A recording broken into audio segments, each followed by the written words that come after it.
I'm making mango salsa today. There are a variety of ingredients in here, and you can adjust them according to your taste if you like it hotter or if you like it less hot.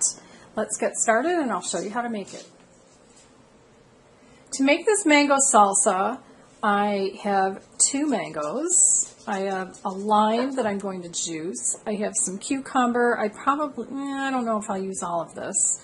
It's not a seedless cucumber, but there aren't many seeds in it. It's not real seedy, but otherwise I would recommend using a seedless cucumber.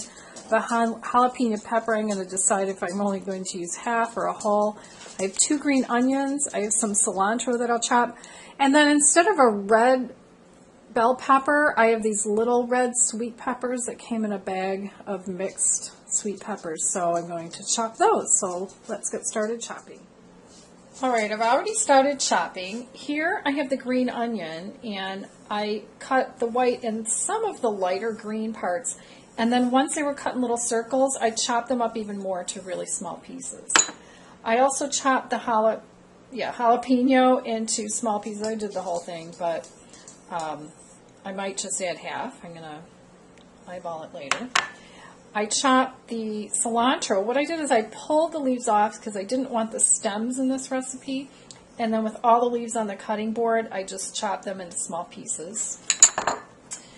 The cucumber I cut like this. Hopefully you can see that. And what I did was I just took slices of cucumber and chopped them into small pieces like this. And that's how I did that one.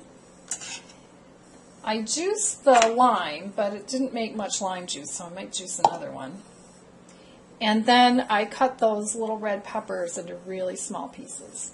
So now I'm on to the mango, and I already cut one of them. There's still pieces that are kind of big. But for those of you new to cooking and new to slicing a mango, I want to just show you how I do it. So a lot of people trim mangoes different ways, and a lot of how you cut it depends on where that pit is on the inside. So I like to trim off the ends, and then I cut off one side, and I can pretty much feel where that pit is in here. And then once I get half of it on the cutting board, I make 3 slices, and then chop like that, open it up like a flower, and then I slice them off onto the cutting board. And like I said, these cubes are too big for salsa, so then I'm going to go back and chop them even smaller.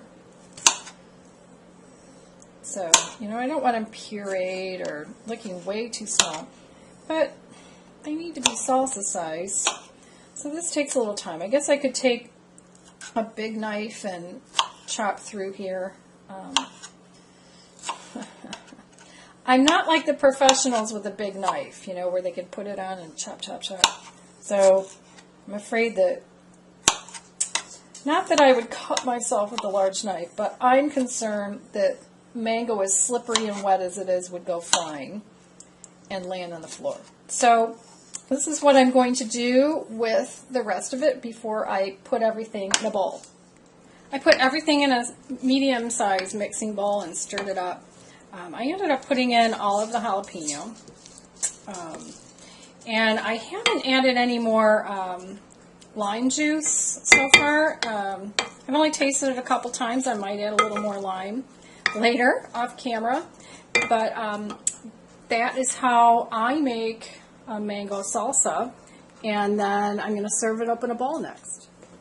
I wanted you to be able to see how much salsa I got out of this. So this bowl is like a cereal bowl size or a small salad bowl. And how much is that? Maybe 2 cups? So that's how much I got. So if you have a big crowd, just double the ingredients.